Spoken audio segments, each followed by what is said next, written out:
A while back, we went to see what someone did with a vast fortune, he being a Vanderbilt heir, who caused the construction of that massive stack of stone, the Biltmore, which still stands in its isolated splendor, and now runs regular TV ads urging people to come visit. More recently, we went to see a completely different, community-oriented approach to establishing a legacy in Columbus, Indiana. This relatively small town has been, is, and hopes to be the home of Cummins Diesel. That business really took off after the end of the Second World War, when President Eisenhower called for the interstate highway system and Cummins churned out the diesels for the big rigs. They're making those now, along with many smaller ones. J. Irwin Miller was the president and then the chairman of Cummins Diesel. He was also the chief executive of a bank, Irwin Union. So whatever J. Irwin Miller wanted in Columbus, Indiana, he could make it so. And he wanted to build a new church. And he wanted it to be something special, modern, distinctive in appearance. So he decided to hire a famous architect to design it. He chose Eliel Saarinen, who turned him down. Probably he wasn't interested in any commissions in a little backwater Midwestern town. Miller was insistent, and Saarinen did design the church, built back in 1942. It's still there, dominated by its clock tower, but the clock, sadly and rather ominously, does not work. The reflecting pool along one side of the church is also gone. It might have been a key design element on paper, but in practice it quickly filled up with candy and gum wrappers, and now it's a grassy field with no architectural significance. The town was going to build a new school, and they went to Miller and said, "We like this notion of hiring a top architect. If you would be willing to pay the design fee for our new school, we will build it." Several public schools were built in this manner. One of them, the largest and most dramatic, is now a charter school. Soon the town and Miller reached an agreement extending to all new construction, and Columbus, Indiana was on its way to making its mark on the map. The American Institute of Architects named Columbus, Indiana, 6th on a list of American cities for architectural innovation and design. 6th! We went on a tour of the Columbus buildings. Unlike the crowd that jammed the Biltmore, we were the only people on the tour.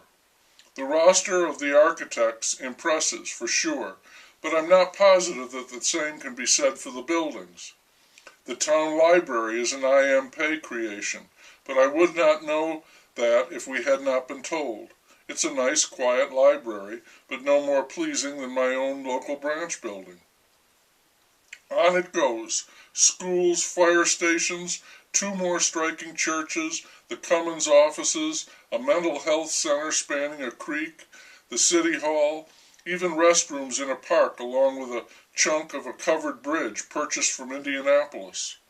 The newspaper building has a modest Bauhaus presence, 1-story, glass-fronted, looking like a row of blocks, and the citizens of Columbus could look in and see the reporters at work, and the big yellow presses stamping out the day's edition of the Republic. The paper has since been sold to a Texas publisher, and it's printed somewhere outside of town. They built a glass-walled convention center downtown, near the glorious old county courthouse. When the recession hit, it ran into trouble. It housed a sculpture by Jean Tingley, I'm pronouncing that wrong, called Chaos, a large jumble of welded farm implements and whimsical doodads. They had to take it outside and put it in a crate. Bad weather hit and it was falling apart. They called the artist and said, "What do you want to do about this?" "Are you kidding?" he said. "I made that out of junk. It's supposed to fall apart."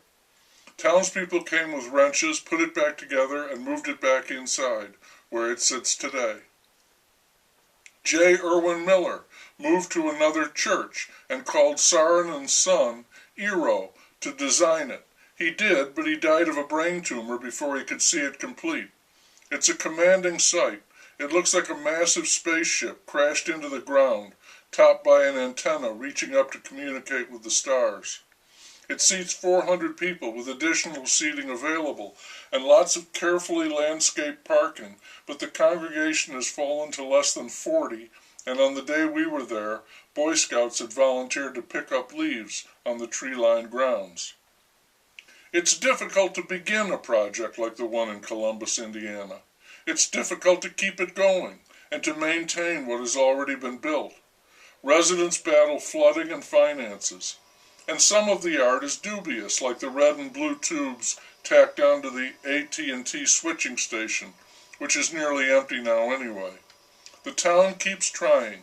The exotic sculpture of Eos, the finest little bridge I've ever seen, built on what was a dump. The haunting Veterans Memorial. Even the new jail has a fine detailing and a small dome, replacing the old prison that had a tunnel connecting it to the courthouse and 2 cells, shades of Mayberry. Henry Moore and Dale Chihuly are around, and if you do go, don't miss the 100-year-old ice cream shop on Washington Street. It was booming the night we were there and had a now hiring sign out. I thought about it. I don't know if I'd put Columbus on a list ahead of, say, Philadelphia, Seattle, Dallas, and Miami. I don't know if I'd have them in the top 25 or if they'd crack the 100 finest. I do know that J. Irwin Miller is gone, and I don't know how wild about architecture the present chairman of Cummins might be. But I do appreciate the attempt they have made there. It's really quite extraordinary, and I wish them the best in their battle, and it might be quite a battle, to keep what they have and build anew.